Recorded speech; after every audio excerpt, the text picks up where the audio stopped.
Ya tenemos en Colombia las 12 del día, 2 minutos. Muy buenas tardes para todos los oyentes de Al Día Noticia. Les saludamos desde emisora.5 en los 1490 del AM.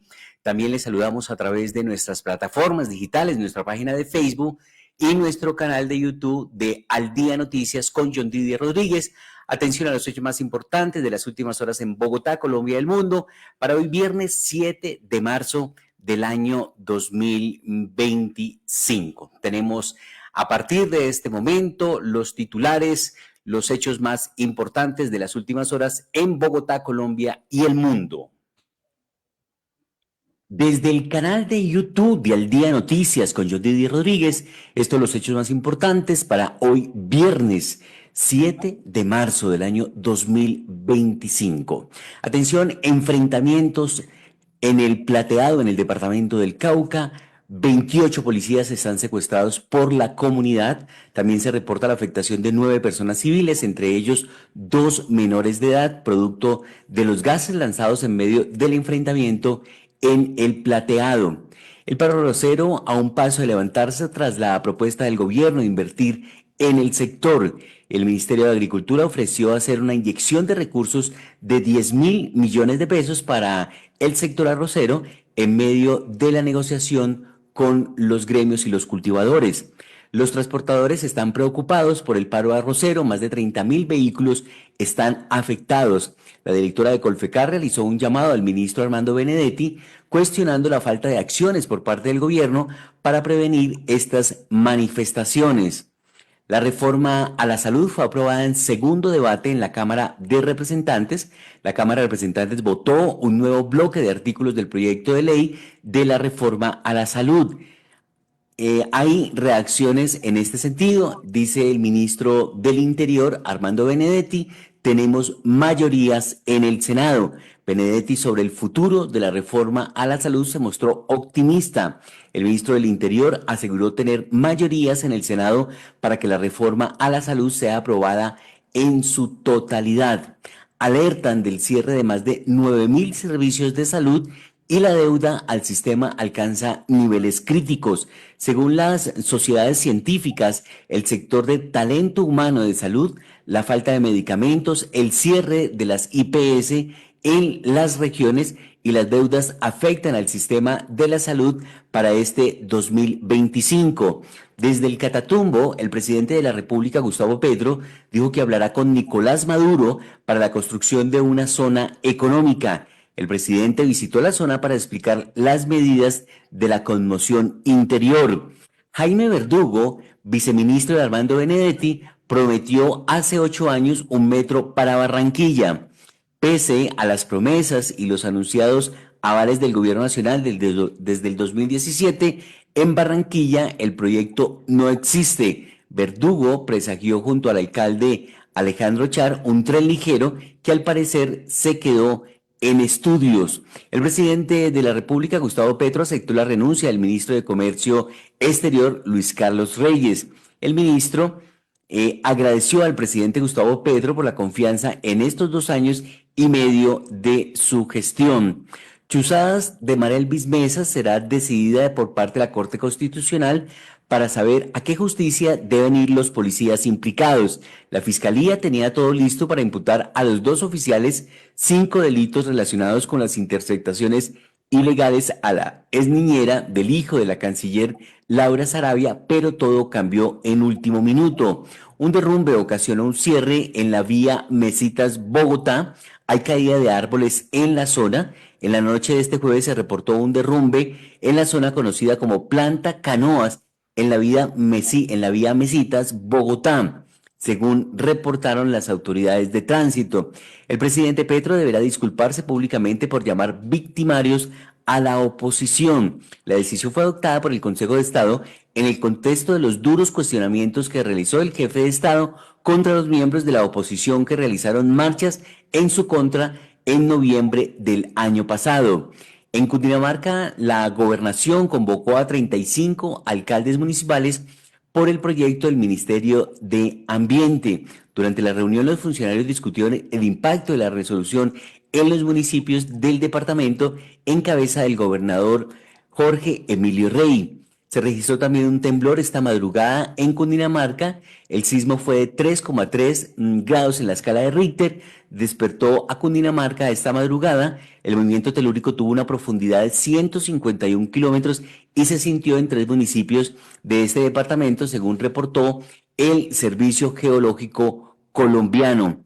Fitch Rating reafirmó la calificación crediticia de Colombia, pero rebajó la perspectiva a negativa. Expertos ven positivo que nos confirmen la calificación, pero aseguran que la rebaja de perspectiva genera incertidumbre en el mercado. La Corte Suprema de Justicia negó la libertad del exmagistrado Gustavo Malo, pero concede la rebaja de pena en el marco del cartel de la toga. Se reconoció a favor del exmagistrado un poco más de 2 meses de rendición punitiva por estudio. Un magistrado se apartó de la decisión de la sala. El gobierno de Gustavo Petro sancionó la ley contra el ruido. Cada entidad territorial podrá realizar un diagnóstico para abordar el problema en función de lo que consideren como ruido en cada uno de sus municipios. El cohete Starship explotó de nuevo y obligó al cierre de aeropuertos de Florida por escombros. La primera etapa del cohete, el propulsor Super Heavy, logró regresar a la Starbase y ser atrapada por las pinzas, pero la etapa superior perdió contacto y explotó, dejando restos en una amplia zona del sur de la Florida y las Bahamas. También en noticias internacionales, el presidente de los Estados Unidos, Donald Trump, desactivó de manera parcial la guerra comercial contra México y Canadá. El presidente anunció que pausará hasta el 2 de abril la aplicación de los aranceles del 25% a México y Canadá para los bienes cubiertos por su Tratado de Libre Comercio trilateral. También se ha registrado una masacre en Ecuador. Disputa entre bandas criminales deja por lo menos 22 muertos y 3 heridos. La policía atribuyó esta matanza a un conflicto entre 2 facciones de la banda criminal, los Tiguerones, que se disputan la supremacía dentro de esta organización delictiva y el control de distintas zonas. Hallazgo de una bomba de la Segunda Guerra Mundial paralizó la mayor estación de trenes en París. El proyectil de más de 1 metro de largo e intacto fue descubierto en medio de las vías. Estos son los hechos más importantes que destacamos a esta hora desde el canal de YouTube de Al Día Noticias con John Didier Rodríguez Marín. El señor Hijo, deje de estar pegado a la pantalla y se sumerge en una experiencia deportiva enriquecedora. A todos los que buscan una actividad saludable educativa para sus pequeños, en Sion marcamos la diferencia con una propuesta de valor única, integrando diversión, disciplina y formación integral para niños de 4 a 17 años. Sean todos bienvenidos a Club Deportivo Sion. Soy Diego Ramírez y te presento nuestro equipo de trabajo. Inscríbete ahora y descubre cómo el fútbol puede ser más que un juego. Tenemos nuestras sedes en Fontibón, Rafael Núñez y en el parque frente al Colegio Nicolás de Federman. Comunícate al 318-519-2946. Recuerda, 318-519-2946. Tu mejor elección.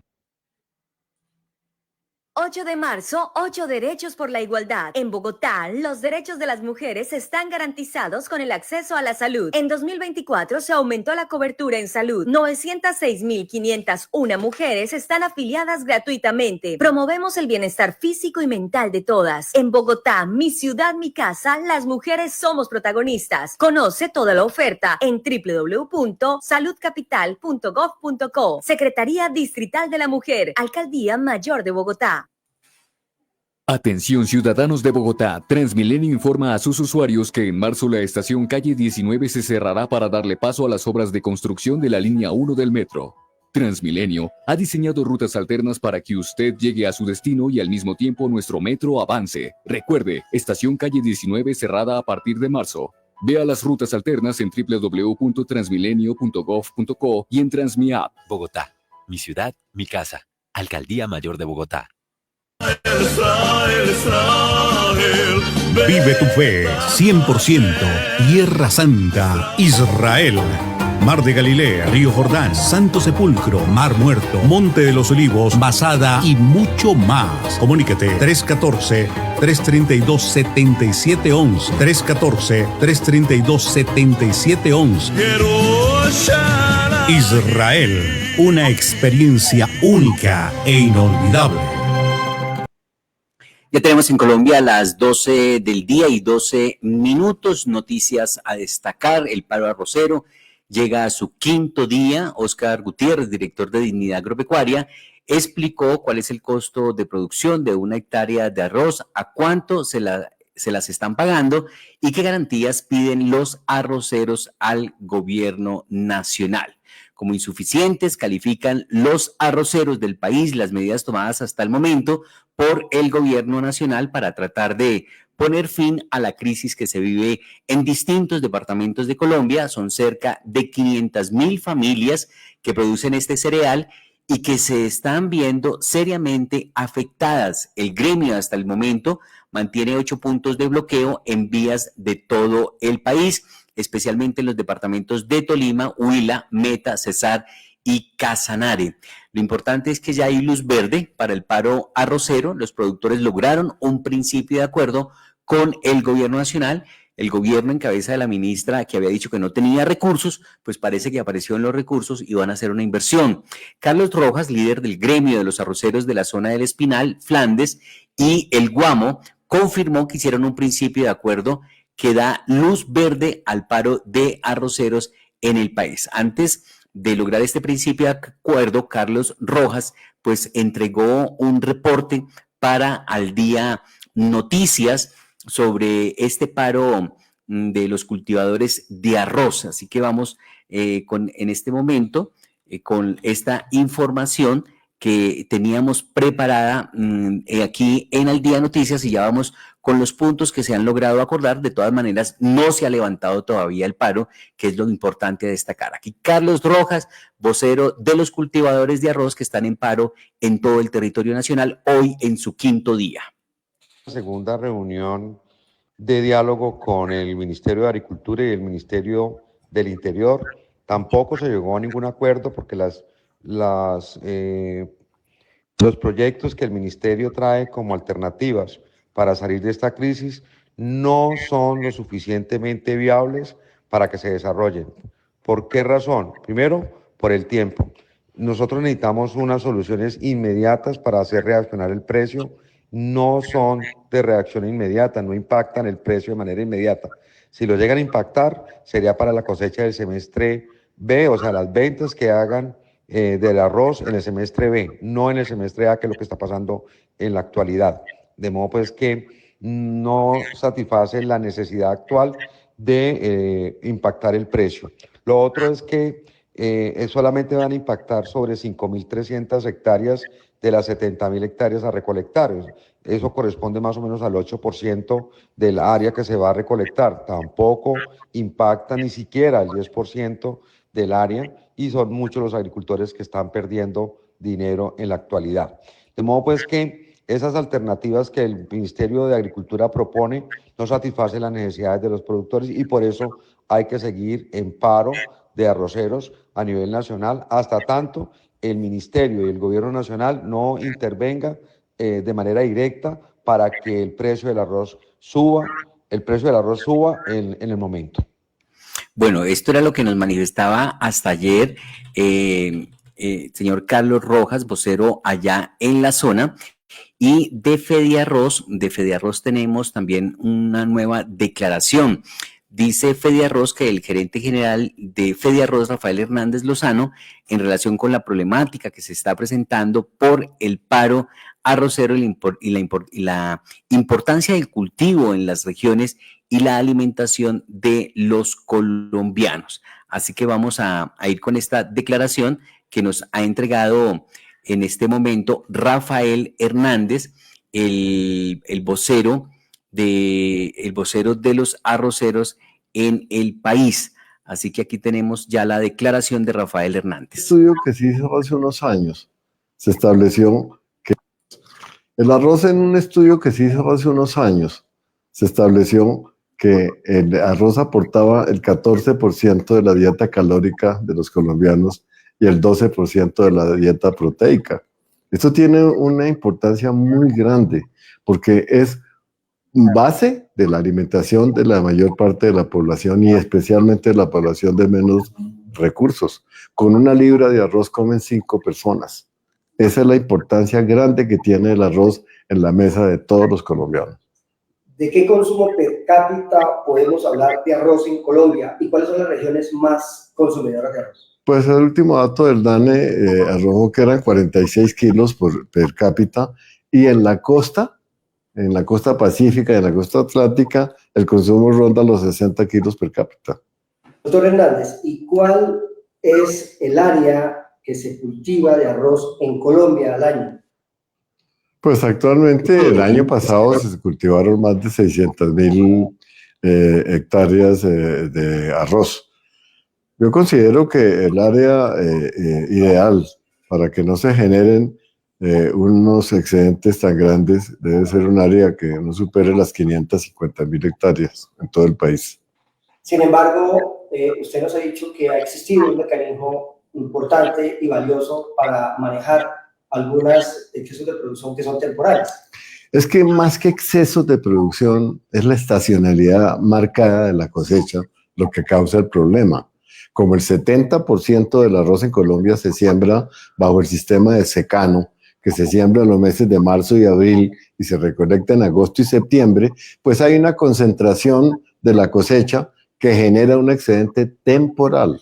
Y ese excedente temporal era el que se sacaba tradicionalmente en años anteriores. El IDEMA, desde la aparición del IDEMA, se venía haciendo con el incentivo del almacenamiento, que era darle una suma mensual al industrial o al agricultor o a quien guardara arroz, una suma mensual para que manejara los costos financieros, los costos de almacenamiento y de mantenimiento de la cosecha, para ser utilizados en el primer semestre del año siguiente, que es donde hay menor oferta de arroz. Finalmente, doctor Hernández, ¿cuál es el llamado que usted hoy haría, en términos generales y al gobierno en especial, en momentos en que la crisis por las movilizaciones y el paro arrocero se sigue aumentando? Bueno, pues que yo creo que el gobierno tiene que tomar cartas en el asunto. Si el gobierno suspendió el mecanismo idóneo que había para sacar arroz del mercado, pues tiene que asumir alguna responsabilidad o la responsabilidad de diseñar algún mecanismo que compense esta situación. Porque lo hemos dicho en diferentes oportunidades, esto se soluciona con los distritos de riego en los llanos orientales y en el resto del país para que las cosechas en el primero y segundo semestre se equilibren y no se concentren en el primer semestre, que es donde se generan los excedentes. La Federación Nacional de Arroceros, como representante gremial, ha estado en todas las conversaciones y en numerosas reuniones con el ministerio. ¿Cómo ha sido eso? Pues ahí está entonces el vocero de Fe de Arroz, Rafael Hernández, entregando declaraciones sobre lo que está pasando en estos momentos con el paro arrocero. Vamos a intentar retomar esta nota que nos ha hecho llegar. El arroz en un estudio con los distritos de riego en los llanos orientales y en el resto del país para que las cosechas en el primero y segundo semestre se equilibren y no se concentren en el primer semestre, que es donde se generan los excedentes. La Federación Nacional de Arroceros, como representante gremial, ha estado en todas las conversaciones y en numerosas reuniones con el ministerio. ¿Cómo ha sido eso? Pues nos hemos reunido en diferentes oportunidades en el Consejo Nacional del Arroz, individualmente la Federación con el Ministerio de Agricultura, y hemos hecho algunas recomendaciones, pero es que, mire, esto no se soluciona solamente con reuniones, esto se soluciona con dinero, que es el que se requiere para sacar el arroz del mercado y no afectar los precios. Es una responsabilidad muy grande que tiene el gobierno de que se mantenga unas existencias suficientes para garantizar la seguridad alimentaria del país, siendo el arroz un producto básico en la alimentación de los colombianos.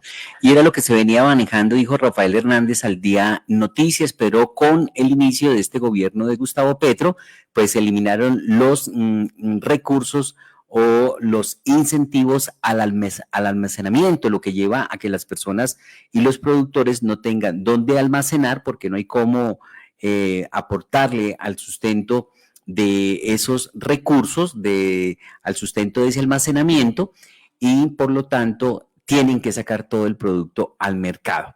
Parece, según lo indicábamos, se ha logrado, nos ha confirmado Carlos Rojas, líder del gremio de los arroceros de la zona de Espinal Flandes y el Guamo, confirmó que hicieron un principio de acuerdo que da luz verde al paro de arroceros en el país. Esta luz verde para el paro arrocero en Colombia, pues los productores lograron un principio de acuerdo que podría ser una bandera para levantar el paro que ha generado afectaciones en regiones como el Tolima y el Huila. Carlos Rojas, líder del gremio de los arroceros de la zona del Espinal, en Flandes y el Guamo, aseguró que el gobierno prometió inyectar una gran suma de recursos para los productores del grano en el país. Ahora sí apareció la plata porque a principio de semana la ministra dijo que no había recursos y se ha logrado este principio de acuerdo. Al parecer el gobierno le estaría inyectando unos 10.000 millones de pesos. En primera instancia, el gremio solicitó al sector industrial llegar a un acuerdo de manera rápida y beneficiosa para ambos bandos, pero este no aceptó, por lo que fue la viceministra del Ministerio de Agricultura quien los acompañó en la búsqueda de soluciones y logró el actual preacuerdo. Se negoció un auxilio a la comercialización por 10.000 millones de pesos, lógicamente, que no impactan en el precio actual, pero sí van a ser mejoras para el sector. De todas maneras, dentro del pliego de peticiones está el mejoramiento del valor de la carga actual, así que se está tratando en lo posible de escalar este caso a nivel de presidencia para que mejore más el auxilio para los agricultores y los cultivadores de arroz. Esa pues la noticia dentro de uno de los hechos más importantes que tenemos en estos momentos aquí en Al Día Noticias frente a lo que está pasando con el arroz en el territorio colombiano. A propósito, en el análisis político de la semana, también hablamos con Javier Ospina, el exconcejal de Bogotá, sobre esta situación del paro arrocero. Entre otros temas, destacó Javier Ospina que el gobierno de Gustavo Petro no puede manejar a las patadas las relaciones con los municipios. Esto a raíz del rifirrafe que se presentó esta semana entre el gobierno nacional y el gobierno de Carlos Fernando Galán, donde denunció el mandatario de la capital de la República que no se concertó la resolución de la Sabana que estaría entrando en vigencia y que restringiría y afectaría el desarrollo de algunos proyectos claves y fundamentales para la capital colombiana. En este análisis político de la semana con Javier Ospina hablamos del Consejo de Ministros, del paro arrocero, de cómo Armando Benedetti logró la aprobación de la reforma pensionaria en segundo debate, el Frente Amplio que propone el mismo Armando Benedetti para el 2026 para que puedan mantenerse el progresismo en presidencia en Casa de Nariño. Así que vamos con este análisis político de la semana que entregó para el Día Noticias el exconcejal de Bogotá, Javier Ospina. Benedetti está poniendo a funcionar la maquinaria del gobierno. A eso lo trajeron y está cumpliendo, por lo menos le está cumpliendo al presidente Petro, porque acaban de aprobar en Cámara la reforma nefasta de la salud. Una reforma totalmente desfinanciada. No hay plata con que pagar esa reforma. ¿Y cómo logró Benedetti reunir votos para aprobar esa iniciativa si venía estancada? Bueno, hay que preguntar, Benedetti, ¿qué carga en ese maletín? Porque lo que carga en ese maletín es eficaz, porque los congresistas representantes a la Cámara de diferentes regiones y partidos, pues le dieron el visto bueno sin pensar en las consecuencias que puede tener para millones de personas. Entonces podemos dar como un hecho que va a ser aprobada la reforma a la salud, como quiera que Benedetti dice que tiene también mayorías en el Senado. Pues esperemos que no, por el bien del país, porque están jugando con vidas humanas. ¿Y por qué no le gusta la reforma a la salud? ¿Por qué no es buena?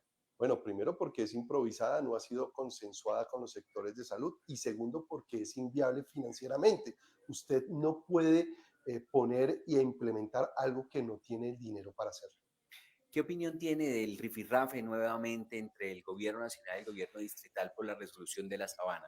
Pues que no puede hacer a las patadas y dictatorialmente el gobierno nacional una resolución pasando por la autonomía regional, empezando por la de la alcaldía de Bogotá.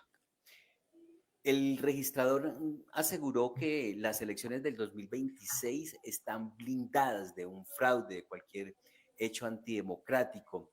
¿Debe generar esto tranquilidad para los colombianos? Pues es buena noticia para la democracia de nuestro país. Ya hay un calendario que nos lleva hasta las próximas elecciones de Congreso, que va a ser dentro de un año. En marzo del próximo año estamos eligiendo nuevo Congreso. La propuesta que hizo Benedetti de un frente común amplio para las elecciones del 2026 del Pacto Histórico con Partido Liberal, Partido de la U, Independientes, Partido Verde, ¿cómo la ven? Pues es un pacto ampliado, pero no con buenos, sino con más malos. ¿Por qué malos? Pues imagínense, vamos a traer hoy a lo malo de la U, a lo malo de los liberales, a lo malo de los verdes, vienen los escándalos de corrupción. ¿Puede el expresidente Uribe ser candidato vicepresidencial, como dice Abelardo de la Espriella? Lo primero que tenemos que orar y velar es que la justicia actúe en derecho para que absuelvan al presidente Uribe del actual juicio, que es un montaje, es una infamia. ¿Por qué montaje? Bueno, porque ya hemos visto que el senador Iván Cepeda se ha dedicado a fabricar por más de 15 años un entramado y una telaraña de falsos testigos para hoy llevar al presidente a Uribe a un juicio de montaje. Ahí estaba entonces el exconcejal de Bogotá y analista de Al Día Noticias, Javier Ospina, sobre los hechos más importantes de esta semana. Sin lugar a dudas, la reforma a la salud.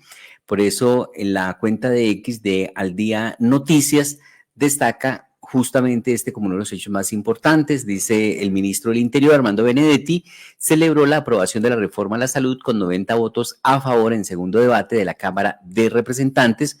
Con este avance en la plenaria de la Cámara, el proyecto avanza a su discusión en el Senado de la República, donde deberá surtir 2 debates adicionales, ha dicho el nuevo ministro del Interior, Armando Benedetti. Más allá de que si funcionó o no funcionó, yo no sé si fue realmente significativo que se hiciera.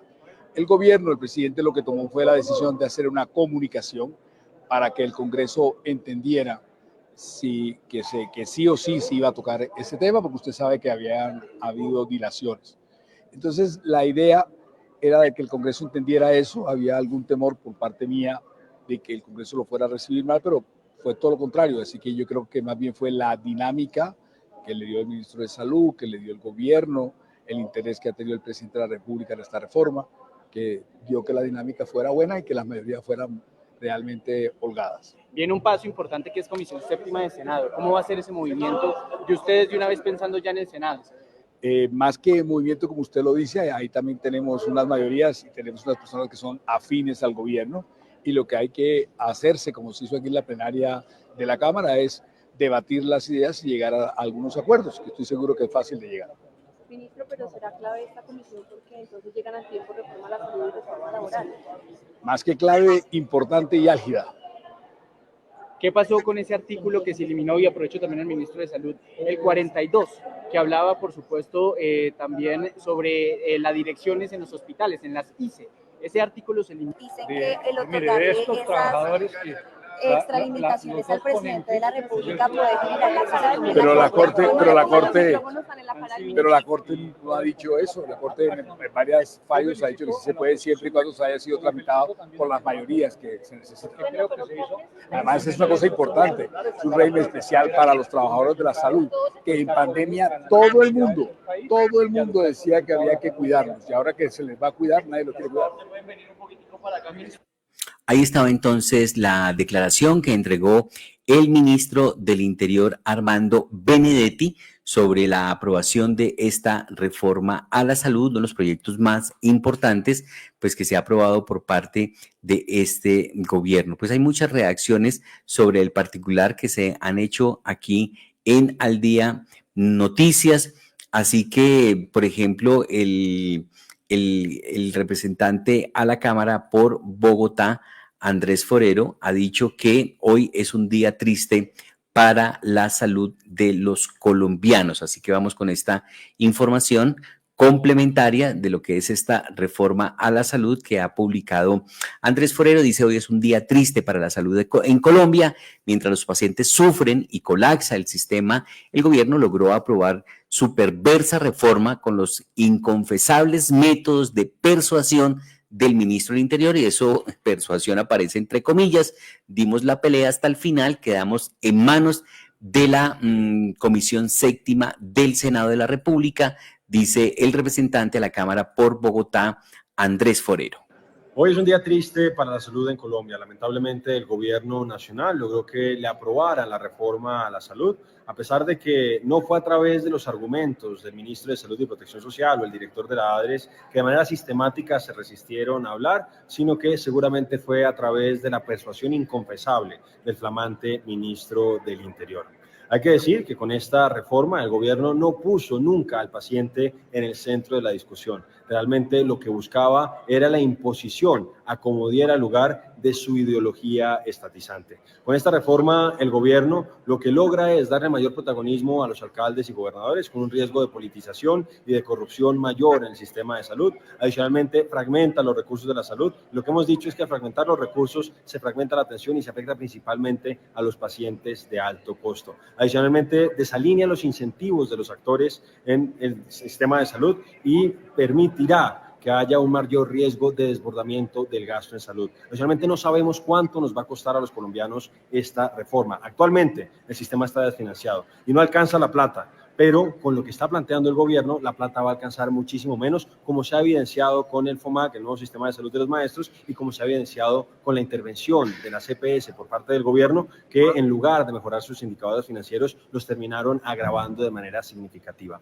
Adicionalmente, lo que nosotros hemos advertido es que los centros de atención primaria en salud, que son la base, son el pilar de este nuevo sistema de salud, pues realmente no están en condiciones de asumir todas esas responsabilidades, igual que la ADRES, que se va a convertir en un monstruo burocrático que asumirá funciones para las que no está preparado. Hay que recordar que hace pocos meses, hace un año más o menos, hace 2 años prácticamente, la ADRES asumió la responsabilidad del SOAT diferencial y se demoró en un año prácticamente para hacerse cargo de esa pequeña responsabilidad adicional. Tenemos la tranquilidad de conciencia de que hicimos todo lo posible para que esta reforma no fuera aprobada. Lamentablemente el gobierno, volvemos a insistir, logró persuadir a los otros compañeros a través de métodos inconfesables. Confiamos en que la Comisión Séptima del Senado va a hundir este proyecto porque básicamente es el mismo texto que ya se hundió el año pasado y si no, tendremos que recurrir a la Corte Constitucional.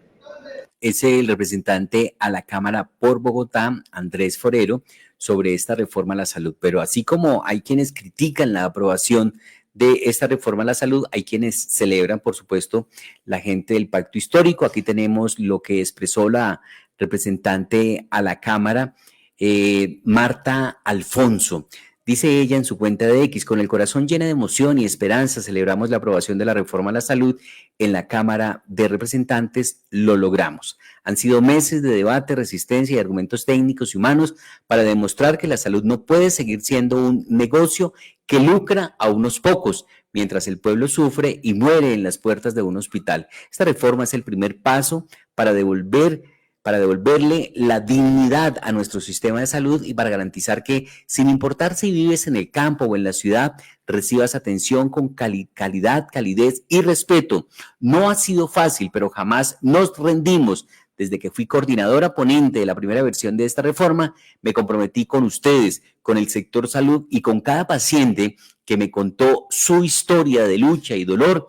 Hoy, con la cabeza en alto, puedo decir que cumplimos como Congreso una parte de ese compromiso. Pues vamos de inmediato con la declaración que entregó la representante Marta Alfonso, feliz, celebrando esta aprobación que dio en comisión de Cámara de Representantes la reforma a la salud. Pues se acaba de aprobar la reforma a la salud, una reforma que propone eliminar la intermediación financiera que desde la Ley 100 creó las EPS para que manejen, administren los recursos de la salud, la contratación de los prestadores de servicios, o sea, de las clínicas y hospitales. Ellas reciben la plata mes a mes muy puntual, pero esa plata no termina fluyendo hacia esos prestadores de servicios que contratan, pues eso se acaba y habría giro directo a las clínicas y hospitales por la prestación de servicios que le hagan al pueblo colombiano. Segundo, fortalecimiento de la atención primaria en salud, es decir, que sea un sistema de salud mucho más preventivo, que atienda a tiempo las dolencias de los pacientes, que remita con rapidez a los laboratorios, exámenes radiológicos, todo lo que se requiera para prevenir la enfermedad y no curarla, como hoy tenemos en el sistema de salud. Eso abarata costos en el mediano y largo plazo, porque entre menos complejidad tenga la enfermedad, pues menos costo va a tener la atención que se le brinda a un paciente. Fortalece la auditoría que nunca han tenido las EPS y mantiene la auditoría que las EPS o gestoras de salud y vida le harán a las clínicas y hospitales y a la facturación que presentan para ese giro directo. Fortalece la gobernanza pública, es decir, que entes territoriales, gestoras de salud, prestadores de servicios y gobierno nacional organicen las redes de servicios para que no se contrate a dedo, sino por la capacidad instalada de un territorio, es decir, todas las clínicas y hospitales que estén cerca de la gente tendrán que ser las priorizadas. Si ahí en ese territorio no hay una capacidad para atender, pues ahí sí se remite más lejos. Pero lo primero es la red que está en el territorio.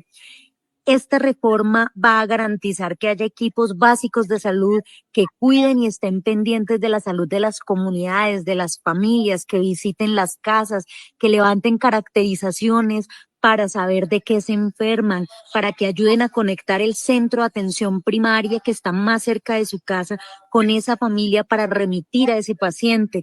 Realmente es una reforma que transforma el sistema, que además le quita una carga enorme a las mujeres, que somos las principales cuidadoras de la salud de las familias y de las comunidades, en la medida en que aliviana esos trámites, esas colas, filas de espera para ir a sacar una cita, porque habrá un equipo básico que ayude. Yo creo que es una reforma que va a transparentar mucho más el sistema. Estoy muy contenta de que hayamos logrado aprobarla en Cámara. Se va para Senado. Esperamos que allá haya la conciencia colectiva de la necesidad de esta reforma y que los senadores y senadoras también la aprueben, tanto en su primer debate en Comisión Séptima de Senado como en la plenaria. Ojalá que Colombia tenga un nuevo sistema de salud, porque lo merecemos. Ahí estaba la representante a la Cámara, Marta Alfonso, celebrando la aprobación de la reforma a la salud que dio la Cámara de Representantes. Pasa ahora a debate del Senado de la República. Estamos en Al Día Noticias, en emisora Punto 5.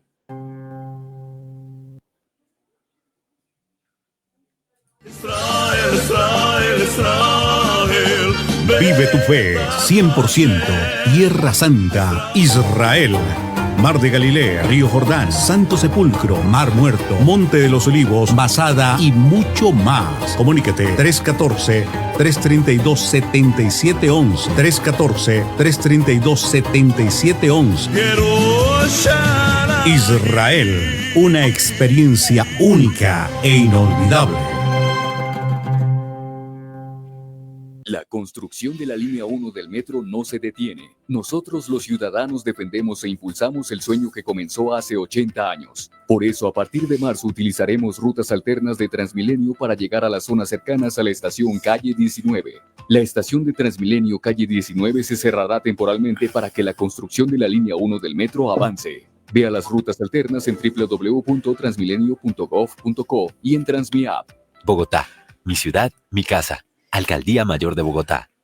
8 de marzo, 8 derechos por la igualdad. En Bogotá, las mujeres tenemos derecho a tener una vivienda digna. En el 2024 hicimos la primera feria de vivienda exclusiva para mujeres. Participaron 623 mujeres y se preaprobaron 4.320 millones de pesos en créditos. Si quieres acceder a esta oferta, consulta toda la información en habitatbogotá.gov.co. En Bogotá, mi ciudad, mi casa. Las mujeres somos protagonistas. Secretaría Distrital de la Mujer. Alcaldía Mayor de Bogotá. Al Día Noticias Internacional. A las 12 del día, 42 minutos, pues desde ya la noticia internacional es el Día Internacional de la Mujer. Margaret, felicitaciones. Mañana no tenemos emisión, pero desde ya reciba nuestra felicitación. Es un honor para nosotros contar con una voz femenina aquí en Al Día Noticias, una voz con autoridad, con conocimiento. Así que felicitaciones, y su paquete de noticias trae también la celebración del Día de la Mujer. Bienvenida. John Didier, buen día. Muchísimas gracias. Recibo con mucho afecto este saludo que es extensivo a todas las mujeres que conmemoran ese Día Internacional de la Mujer, que será mañana 8 de noviembre, pero que a lo largo de esta semana se ha estado viviendo en distintos lugares del mundo. Gracias nuevamente. Bueno, y vamos con otra noticia importante.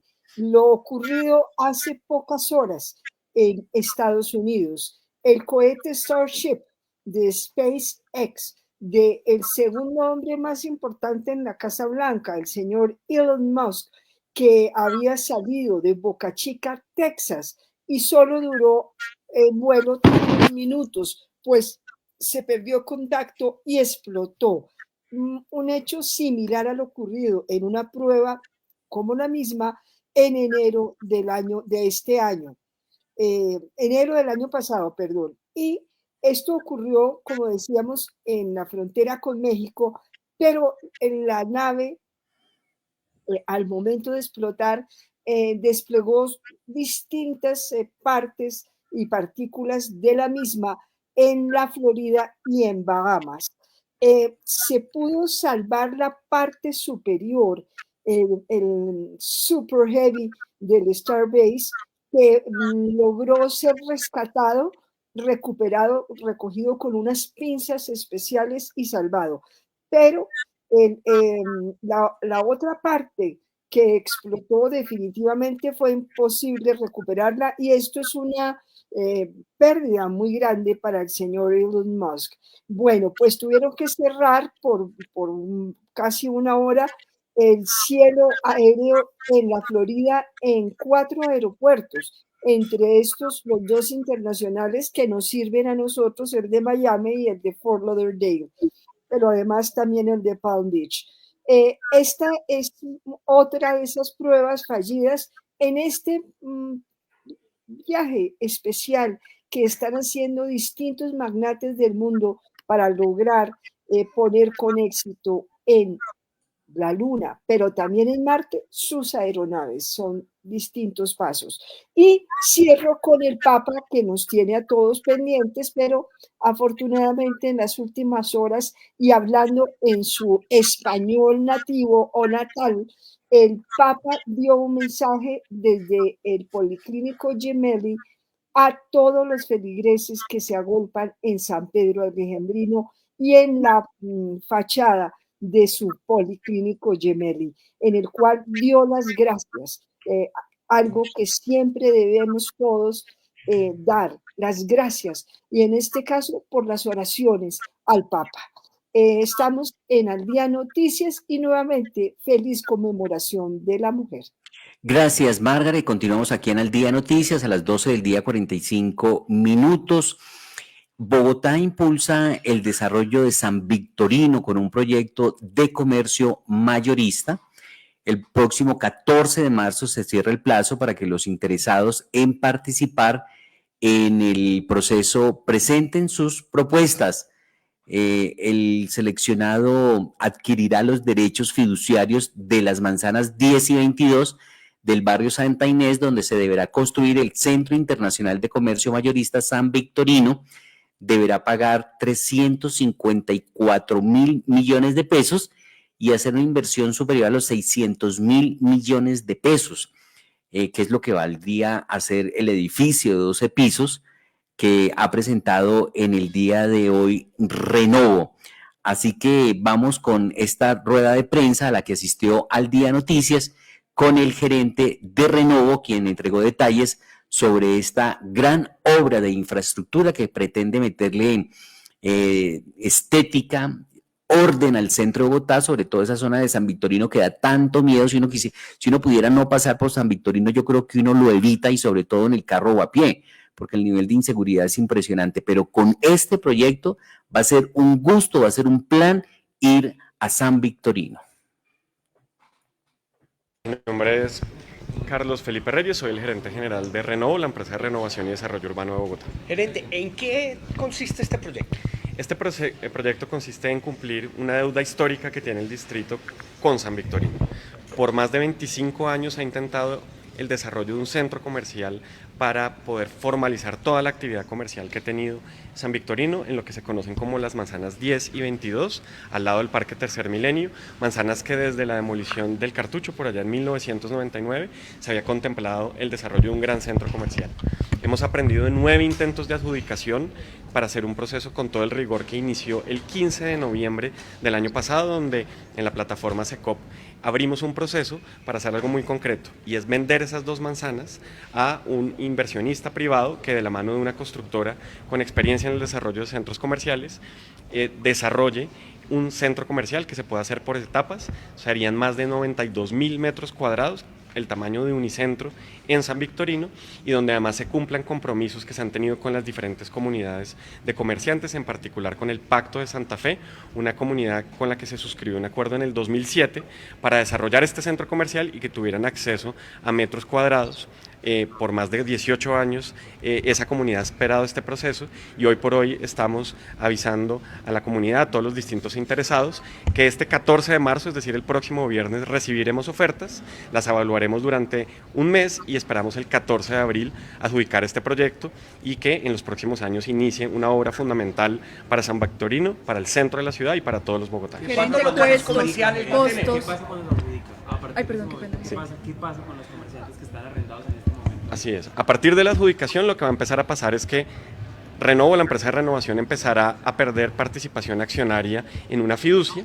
El compromiso es que al mes de adjudicarse, ese inversionista deberá pagar 70.000 millones de pesos como mínimo a Renovo para empezar a tener el 20% de esa participación accionaria. Durante los primeros 18 meses, lo que hará el inversionista seguramente será realizar los estudios y diseños de ese centro comercial, hacer todo el proceso de adquisición de permisos, de licenciamiento, y abrir sala de ventas para buscar la manera de financiar ya el desarrollo concreto del proyecto. Con las diferentes comunidades, en particular los arrendatarios actuales de ese espacio, hay un compromiso para hacer un plan de gestión social que vaya avisando cuáles serán las diferentes fases del proyecto. Es un proyecto que permite un desarrollo por etapas, es decir, que a medida que se va construyendo una primera etapa, se tendrán que hacer adecuaciones con esas diferentes comunidades. Con la comunidad más vulnerable, que es con la cual el distrito tiene unos compromisos, como lo he mencionado, desde hace más de 15 años, el objetivo es que la primera fase del proyecto les dé los espacios que ellos buscan. Son como mínimo 800 metros cuadrados donde estaría la comunidad del Pacto de Santa Fe, 122 comerciantes informales que ellos y sus familias han esperado este proceso y que hemos venido trabajando con ellos por más de un año. ¿Cuántos locales comerciales tendrán? ¿Cuántos pisos? El desarrollo de este proyecto permite un máximo de 12 pisos. Nosotros prevemos que por las condiciones comerciales de la zona, los primeros pisos estén dedicados a locales comerciales y el resto será muy seguramente bodegas.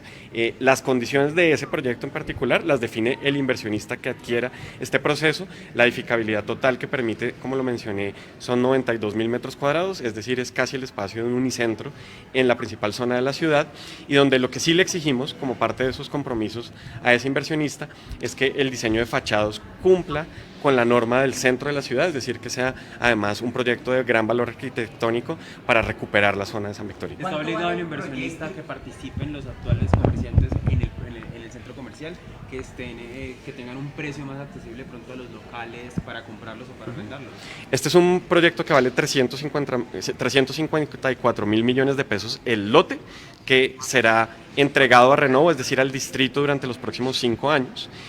Son recursos además fundamentales para desencadenar otros procesos de revitalización urbana en la ciudad. Las empresas de renovación y desarrollo urbano en el mundo, el gran objetivo de esas empresas es participar en procesos en zonas deterioradas, entrar en zonas, comprar suelo, hacer esto que estamos haciendo, que es revitalizar la zona, revalorizarla y luego vender ese suelo y con esos recursos intervenir en otras zonas de la ciudad. Esa es la magia, digamos, de las empresas de renovación urbana aquí en la región y en el mundo. Eso es lo que estamos haciendo. Recibiríamos en los próximos años 354.000 millones que movilizaríamos hacia otras zonas muy enfocados en el centro histórico, que es donde tenemos diferentes actividades. Frente a tu pregunta, los distintos comerciantes se han venido preparando para este proceso. Este es un proceso que no exige que hayan comerciantes de San Victorino necesariamente vinculados, pero sabemos por todos los comentarios y las distintas mesas de participación que hemos tenido, donde hemos recibido más de 350 comentarios, que la misma comunidad de San Victorino está en un proceso de consolidarse, buscar aliados para participar en este proyecto. En este momento estamos a la espera de cuáles serán esos proponentes, lo sabremos el próximo viernes, haremos la evaluación de esas propuestas con el espíritu de adjudicar el 14 de abril. Pero vamos a hablar de un proyecto de 354.000 millones, pero ¿cuánto vale el proyecto? Eso es solo por los lotes. Es solo por lotes. ¿Cuánto vale el proyecto total? Así es. Es una inversión que muy seguramente sobrepasará el billón de pesos en los próximos años, que además esa inversión creará más de 8.800 empleos entre directos e indirectos, y es una inversión que esperamos que se vaya consolidando a partir del proceso comercial que realizará ese inversionista para atraer clientes hacia esos locales comerciales. Creemos que es la fase de abrir sala de ventas, de conseguir licencias, de desarrollar los estudios y diseños, tomará como mínimo 18 meses, decir que en alrededor de 2 años, una vez adjudicado, esperamos que ya ese inversionista pueda iniciar obra. Que, como lo mencioné, es una obra que se puede diseñar por etapas para minimizar, digamos, la vulnerabilidad que tienen los distintos actores y poder ir avanzando paso a paso en un proyecto que muy seguramente la consolidación completa puede tardar alrededor de 5 años. Ahí estaba Carlos Felipe Reyes, el gerente de Renovo. Rápidamente voy a intentar mostrar el proyecto en imágenes, que lo tenemos por acá. Aquí está, para que los oyentes, quienes nos siguen a través de nuestra página de Facebook, nuestro canal de YouTube, pues puedan ver cómo es que funciona este proyecto. Ahí lo vemos, este proyecto, vamos a mostrarlo.